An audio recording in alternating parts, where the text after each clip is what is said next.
La segunda fue Dina. Cuando la lloré.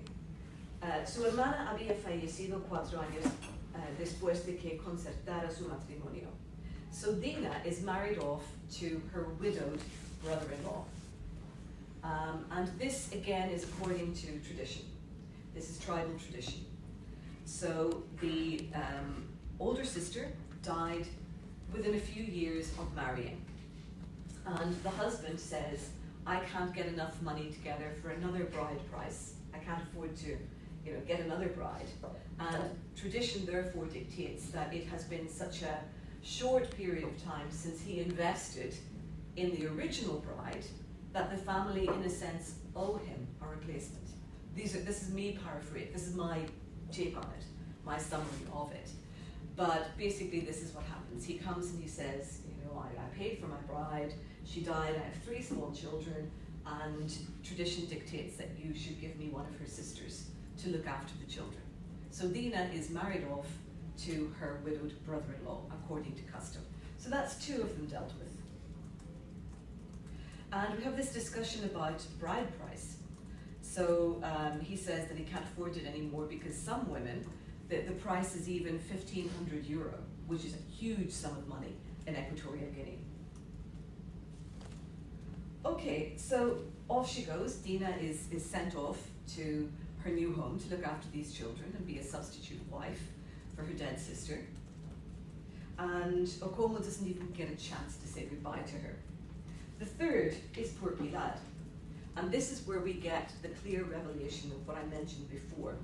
So Pilar, the very quiet girl, the girl that Placido, the nephew of the second wife, he's her boyfriend, but her disgrace is even more complex. So, no volvió a salir de su casa. So she never set foot out of her house again. Un mes después de aquella noche se le notaba una extraña barriguita. So people started to notice that her stomach had got a bit big. She's pregnant. Basically, she's pregnant. And Plácido, que tan enamorado estaba de ella, se hundió porque desconocía el origen del embarazo. So he's not the father. And he is distraught because he assumes that she's cheated on him or something like this. So he's distraught at this. Me contó que ellos dos solos dormían juntos, sin hacer el amor. Okay, Pilar me ha traicionado, he says. ¿De quién crees que es el embarazo? Who do you think is the father? And the father is, of course, her father. So we have a case of incest.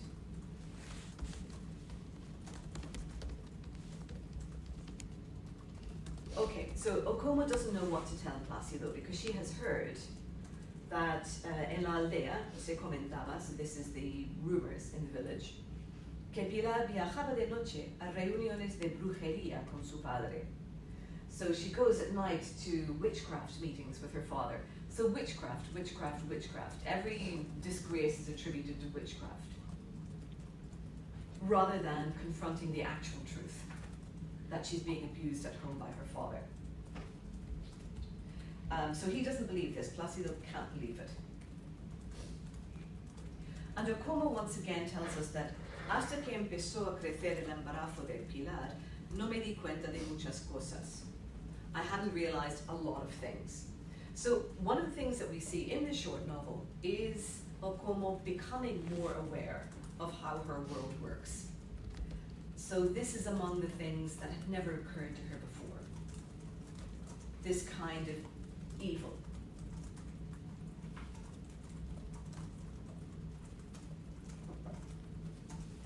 So Pilar doesn't talk to people much. She barely leaves the house, and when she does, her father's with her. So we get a sense of a controlling relationship, a controlling, abusive relationship. And we have vocabulary to describe that. But Okomo and the others don't. In the same way that they don't have terms to describe lesbianism, they have to invent them. They don't really have a vocabulary for this, or it's not talked about. So Okomo's sentence, she tells us, llegó 2 meses después. So, había tardado porque entre tanto mi abuelo había fallecido a causa de la brujería. So the grandfather, Osa, dies. And it's just dismissed in a sentence. So he's died in between, which is why they don't immediately move against her. Because the grandmother is waiting for the head of the family, the male head of the family, to come. Because it's not her place to take decisions without the male head of the family. And the male head of the family is now her eldest son. What do we know about her eldest son?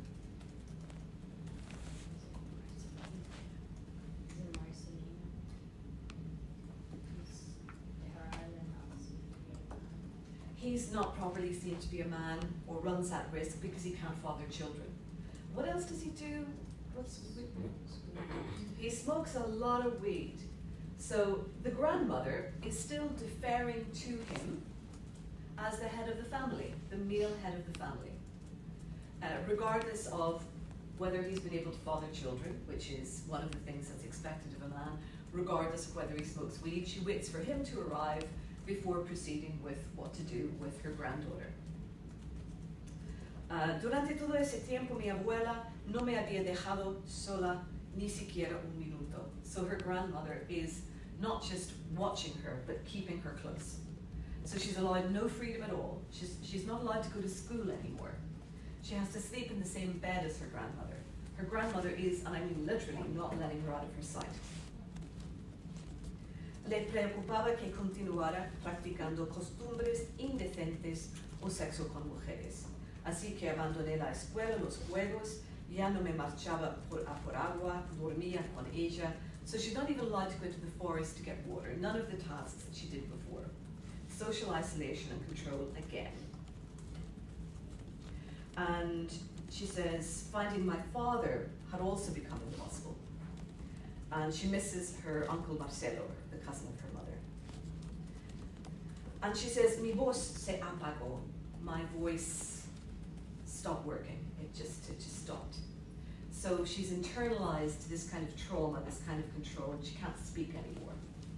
But nobody's listening to her anyway. So we've talked about control, silence, who gets to speak, who has authority. And she has none of those.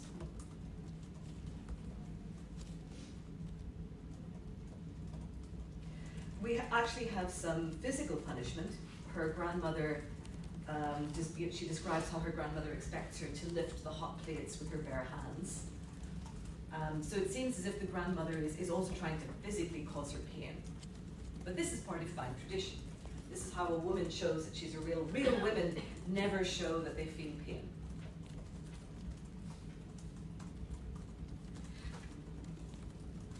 And that's as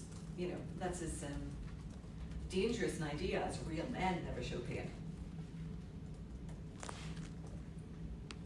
So the grandmother says to her, haven't you touched worse things with your hands? So we have this discussion about the V word.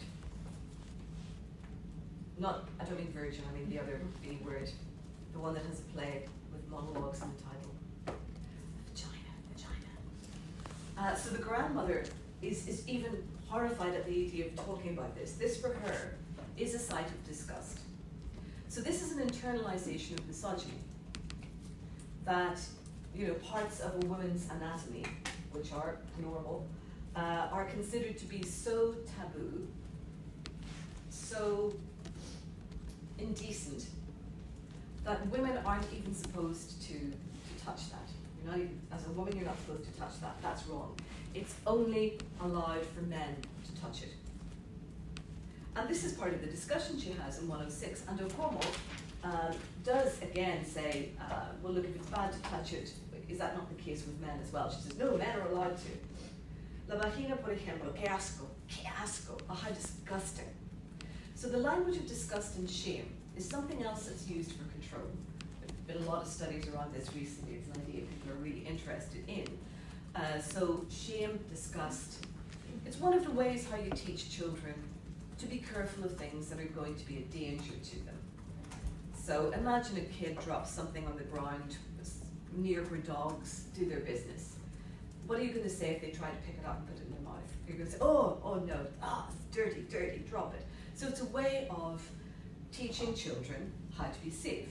So that is one of the roles that disgusting, dirty, plays. But it also plays a role in controlling behavior, desired behavior, undesired behavior. So labeling it as disgusting or dirty or shameful, shame and embarrassment. No existe nada más asqueroso en la vida que tocar aquello.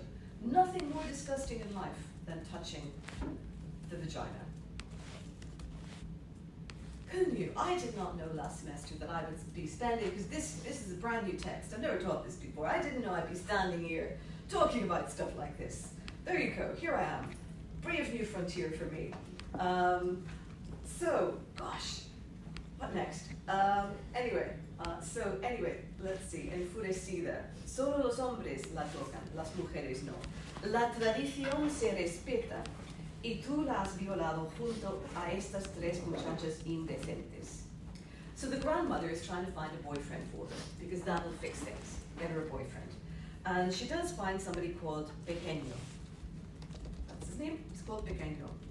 Hablaba tan pejito. Pequeños eran su nariz, sus ojos, su voz. Let's see. Finally, the uncle comes, Uncle Marcelo, who is described as el hermano infértil de mi madre. And this reminds everybody that they have to try and track down Marcelo and get him to do his duty.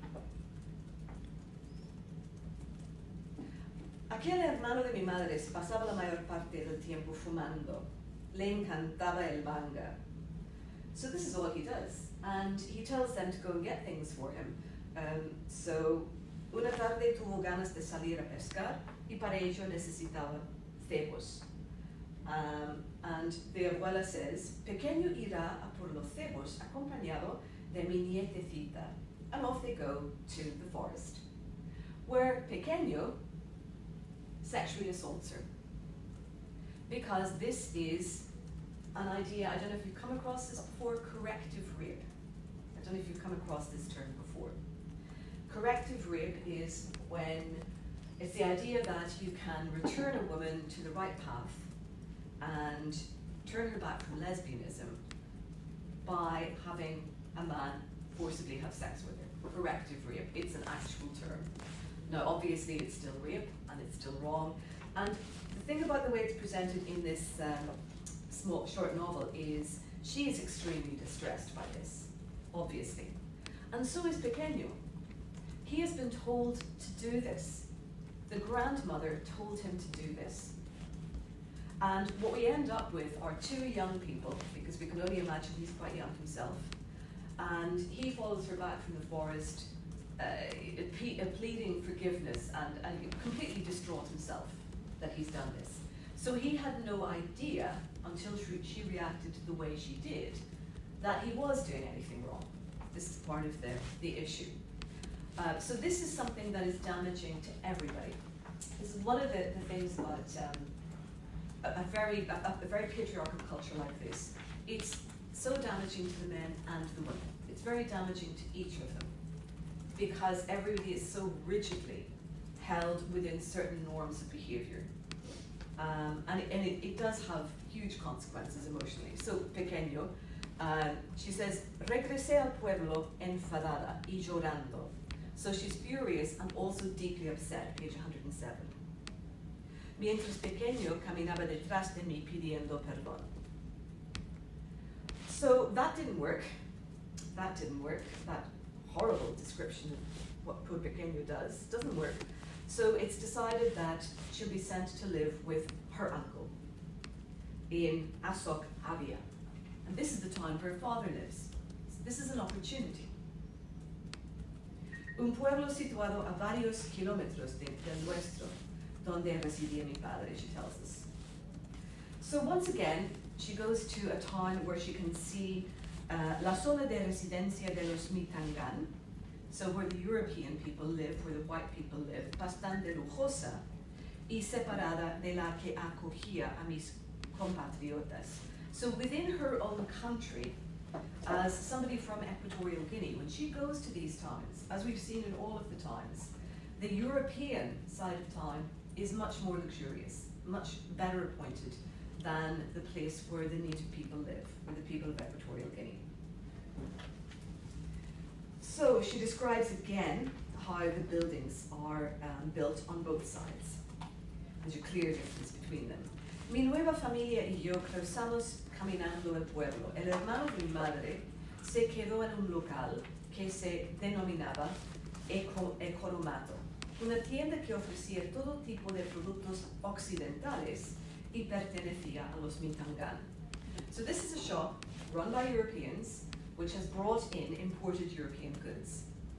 So we're talking about last time the idea of the insertion of Equatorial Guinea within the global economy. So this is another example of this, but this is a particularly negative, perfidious example of it. No existían otros locales parecidos en la aldea. So it's the only place where you can buy these things. And we're told that what happens is you have a kind of debt peonage. And this is a Latin American term, from when people used to go and work in big, say they went to work in a mining town. So you went to work in a mining town and you had the salary that you got, but the only shop and the only bar in the mining town was run by the mine. So you paid elevated prices to buy goods or to buy alcohol in one of these mining towns. And what ended up happening was you never got out of the debt that you acquired in buying those goods in the place that belonged to the mine. So it's called debt peonage. So you become a peon, you become almost like a serf. You never free yourself of the debt that you owe to the company. So this is a variety of that same model within Equatorial Guinea. So we're told that the men who work in the forestry industry, they spend most of their money in these shops. So they never really break free, they never really manage to accumulate capital for themselves. And we're told that the Europeans don't allow them, they don't allow locals to set up these kinds of shops. So it is a monopoly, and one that takes advantage of the local people. Right, so the conditions in Asok Abia are worse than what she's left. Page 108. La casa de mi tío se componía de un minúsculo salón y una habitación. There's a sitting room and a room, a bedroom, that's it. A mí me iba a tocar pasar las noches en el suelo sobre un colchón. So she doesn't even have a bed here, she just has a mattress on the floor. Las carencias de las viviendas del pueblo incluían desde la ausencia de cocinas. So they don't have kitchens. Even her own home back in the village had 2 kitchens, one for each wife. Hasta la inexistencia de letrinas. They don't even have latrines, toilet facilities. Al lado del pueblo se encontraba el río más grande de la región, Asok, que los Mintangan utilizaban para pescar, bañarse y lavar, mientras que sus empleados lo usaban para defecar y beber. So imagine the health problems that come with that kind of arrangement. So once again, ecological degradation. We see evidence of it throughout the small novel. When I asked my aunt why there weren't more shops like that in the town, she answered, muita gente, porque los Mintangan los prohíben. And she says, no quieren que los vecinos se dediquen al comercio, lo hacen por nuestro bien, para evitarnos distracciones. So this predatory practice of the Europeans dominating trade, commerce, shops, she represents it. She has internalized this logic that has been explained to her by the Europeans, that they do this to save the local people evil distractions. Nonsense. Of course this is nonsense, but this is once again designed to show the internalization of colonialism. Even in a post-colonial context, we still see so much evidence of colonialism in Equatorial Guinea. And Okomo, again, says, don't the Mintangan, don't the Europeans get distracted too? No, she says, son blancos, they're white. Su brujería es superior a la nuestra. Their witchcraft is stronger than ours.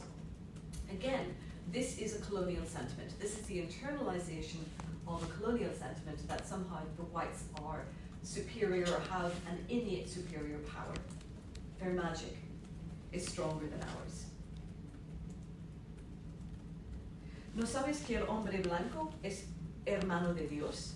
The white man is the brother of God, closer to God than Native Africans.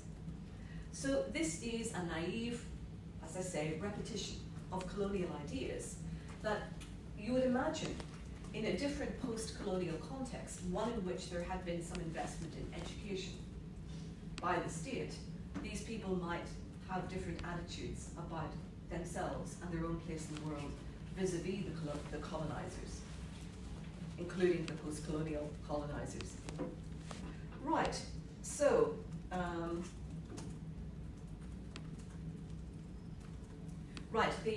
this is the wife of the infertile uncle, and she tries to blackmail Okomo into telling her where Marcelo is so that he'll do his duty, because she too is suffering. She is suffering from not being able to have a child. La mujer, she tells us, nace para reproducirse. Reza un sabio proverbio fine, still page 108. ¿Estás de acuerdo conmigo, no? Si no, nadie cuidará de ella cuando sea vieja. So she has no worth in this society if she doesn't have children. And no one will look after her later in life if she doesn't have children. So she says, your uncle works a lot, he works long hours, I'm not going to feed you, and he won't know. So this is what happens, she denies her food. So this is the blackmail to try and find out what Marcelo is. Yo te prohíbo comer hasta que me digas dónde está Marcelo, el cobarde hombre mujer. Page 109. And she says, and if you want to get money, she says, aquí en el patio de los Mintangan, las chicas trabajan por dinero. Tú, tan joven y hermosa, seguro que encontrarás alguno. So she suggests the sex trade to her to get money. Again, putting a premium, a financial premium on her youth and beauty. And she says she was right, Okomo tells us. In that improvised town, so just kind of thrown together, shanty town, I discovered that the jobs that were best remunerated were taken by men. So the actual jobs, the best paid jobs, men do those. But there is another possibility, prostitution, she tells us very clearly, 109. Bottom of 109, she goes with her uncle to collect his salary, and he takes half of it back to the house, we're told. The rest goes to the shop to pay off the debts that he's acquired. So this is what I was describing. So he only really earns half of his salary. The other half goes back to the Europeans. And some have such high debts that they have far less even than him. And this explains the conditions that they're living in. This explains why their houses are so small, so miserable, so poorly appointed.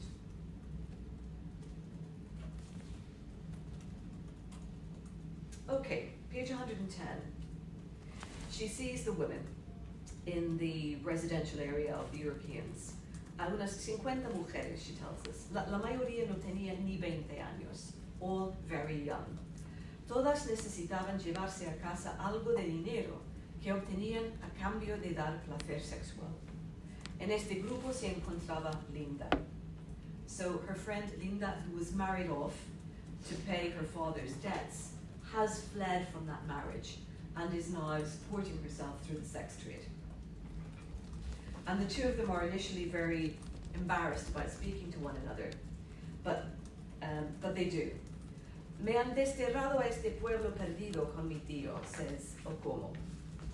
And she says, I'm sorry, I feel guilty for what happened to you. And Linda cries and says, I'm sorry, I feel guilty for what happened to you. So what we see is the group starting to come back together.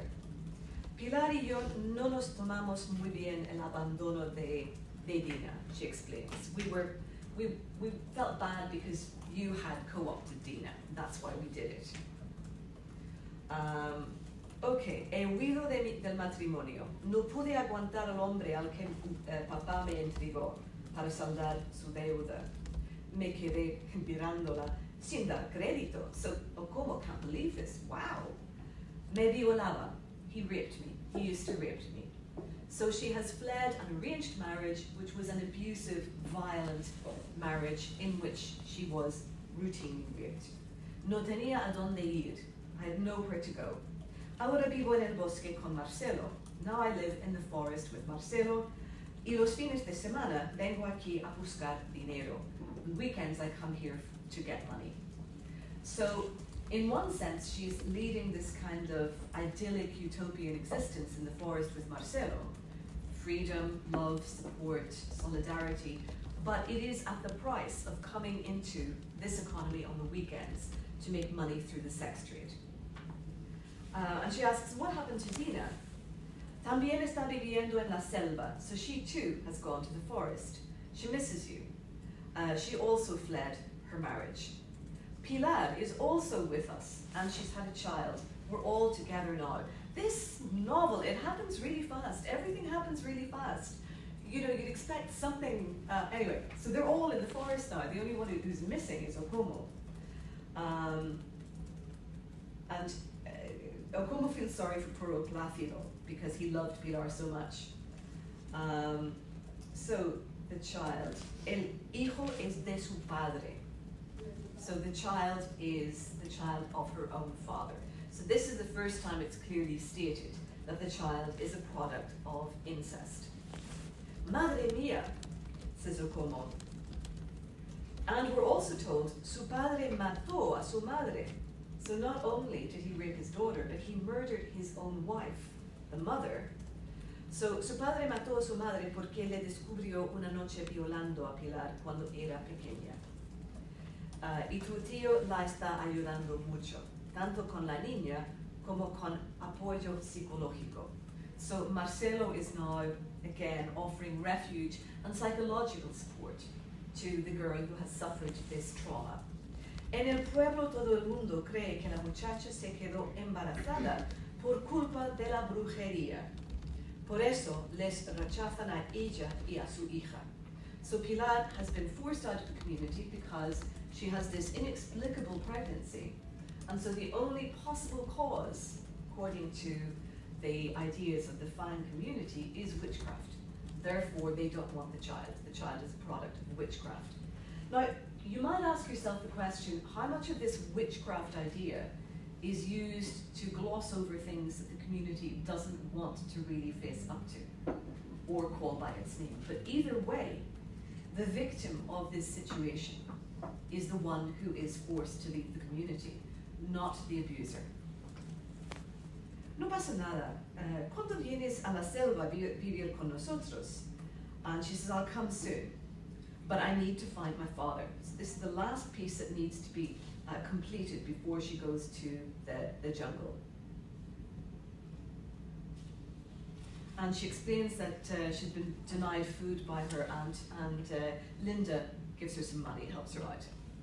Chapter 7, El Bosque. Tras la llegada de las empresas madereras, Azog se había dividido en dos partes. So this is the new colonialism. The new colonialism of the neoliberal economy, the insertion into the global economy. So the mining, the forestry companies, the logging companies. This is when Azog Avia became divided into two parts. So this is a very clear, not even a metaphor, a clear representation of how the coming of so-called modernity and development and this industry does not benefit the local economy sufficiently. All it does is create a clear, visible distinction between those who are profiting from this situation and those who are being used to create the profit for others.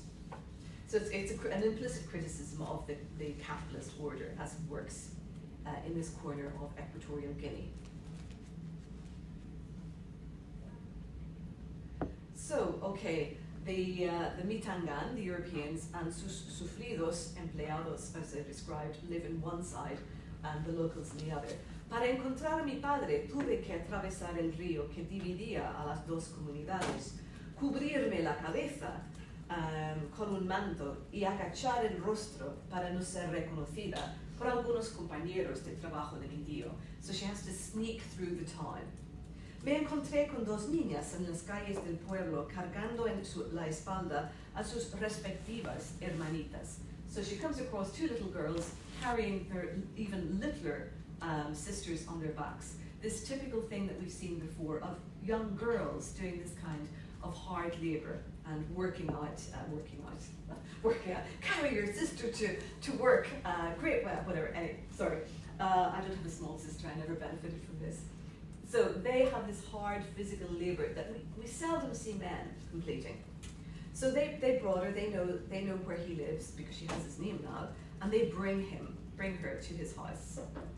En mi mente me preguntaba si estaba haciendo lo correcto o no.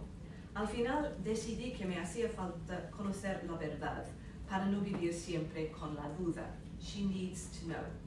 And she's right, because it does give her some kind of closure. And it opens a new door for her when she meets her father. So she meets her half-sisters. So vi a una niña de al menos 3 años menor que yo y muy parecida a mí. So the genetic similarity is there. Her half-sister, her younger half-sister, looks so like her. Me puse muy contenta hasta que entré en la cocina de la familia que me señalaron mis acompañantes. And inside the house she sees una mujer que se identificó como la esposa de mi presunto padre. Y a cada vecina o vecino que le visitaba decía, esta es la hija de mi marido, la tuvo con una soltera de un pueblo cercano. So the wife, her stepmother, knows of her existence, has clearly always known of her existence. She's not a secret in this household. But she's still hija de una soltera, and that is kind of an insult. It's the implication that her mother was a loose woman who hadn't married before having a child. Sí, la hija de una soltera, quién sabe, igual mi marido no tuvo nada que ver. Maybe my husband isn't the father, tratándose de una soltera. So it is this same humiliation that she faces time and again, because her mother was unmarried. So, a las 12 del mediodía regresó el hombre que según mi familia no era más que un desgraciado. Di por hecho que a lo largo del camino entre la finca y el pueblo le informaron de mi presencia. So they've already told him that his daughter is in the house. So again, the gossip has moved ahead. So in he comes. Nada más llegar y con la ropa sucia me abrazó y me preguntó por mi abuela. So he hugs her straight away. Happy ending. Are we going to have a happy ending? No, we're not. But he is delighted to see her. He hugs her. There's clear affection there. And he asks how her grandmother is. Bien, se encuentra bien. No nos parecíamos en nada, al menos físicamente. Su hija de 14 años sí que salió a mí. O como él mismo afirmó, las dos nos parecíamos a su hermana residente en Gabon. So the half-sister and herself look like a sister of his. He says, wow, you look just like my sister who lives in Gabon. And we see this in families. You know, sometimes people turn out looking like a granddaunt, or somebody from way back. So it's there, the sense of belonging, the sense of identity, being told who she is genetically, that there is a family that she's like, that she resembles. And in another story, this could be the happy ending. You belong here with us, you fit in here with us. This is not that story. The other interesting point again is the emigration to Gabon. This is another family that we see it in. ¿Tu abuela sabe que estás aquí? No. No debiste venir sin su consentimiento. Se enfadará cuando regreses. ¿Y si decido quedarme aquí? ¿Dónde? Me preguntó, enfurecido, mientras guardaba el machete que traía consigo debajo de una de las 5 camas de madera que había en la cocina. Aquí no te puedes quedar. You can't stay here. And we've been given the description of why. First of all, she doesn't have permission. She has to have permission from the tribe that she officially belongs to, and that is her grandfather's tribe. So her father doesn't have any rights over her according to the fine traditions. And he's afraid of what's going to happen to him, that the grandmother's going to be angry. Plus, although he's delighted to see her, although he does have some feeling for her, it's clear that he does, there's no space for her. There are 5 beds in the kitchen in this house, in the kitchen. So that's where they all sleep. There is no extra space. ¿Por qué no eres mi padre? Sí, pero no. I love that. Aren't you my father? Yes, but no. No te entiendo. No pagué la dote a cambio de tu madre, por lo que según la norma no eres mi hija. I didn't pay a dowry for your mother, therefore I am not considered your father. So, having not completed that transaction, he is not officially, in the eyes of fan community, her father. And she is just so distraught at this. No lo podía creer. Mi padre me rechazaba, mientras su esposa le observaba desde el otro lado de la cama. Entonces, ¿quién es mi padre? Tengo 17 años y no conozco a ninguno. So who is my father? Basically, if not you. I'm 17 and I have no father. Mi familia tenía razón, eres un desgraciado. El insulto le enfureció mucho más. So this makes him even more furious, being insulted by his daughter, not daughter. But he calms down. He has a drink of malamba and calms down. Después de calmarse, retomó la conversación, señalándome con un dedo acusador.